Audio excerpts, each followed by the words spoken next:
Pemirsa, guna mengatasi barang impor ilegal, Menteri Perdagangan Mendak Zulkifli Hasan mengungkapkan bahwa pihaknya membentuk Satuan Tugas Satgas.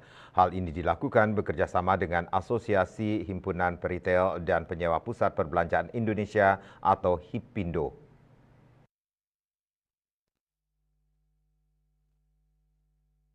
Mendak disela rapat kerja dengan Komisi 6 DPR RI di Jakarta seperti dikutip dari kantor berita Antara mengatakan bahwa pembentukan Satgas sebagai tindak lanjut pertemuan dengan sejumlah asosiasi seperti HIPINDO yang rata-rata mengeluhkan banyaknya barang-barang ilegal.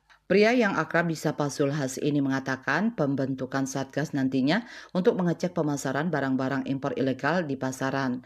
Dia juga mengatakan bahwa pembentukan Satgas akan melibatkan lembaga perlindungan konsumen, sejumlah asosiasi hingga penegakan hukum.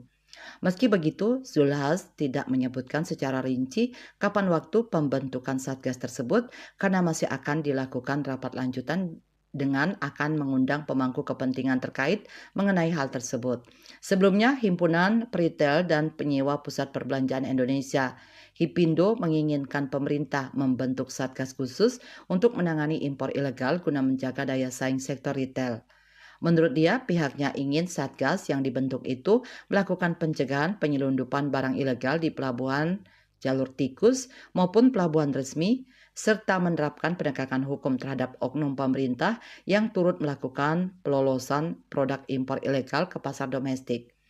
Kamar Dagang dan Industri Kadin RI juga merekomendasikan kepada pemerintah untuk membentuk Satgas Pemberantasan Impor Ilegal dan penerbitan barang impor ilegal di tengah kabar yang menyebutkan soal potensi meningkatnya produk impor ke domestik. Kadin beserta asosiasi dan himpunan pelaku usaha yang bernaung di dalamnya meminta kepada pemerintah agar selalu dilibatkan dalam pembentukan Satgas tersebut. KMB Bali Pos melaporkan.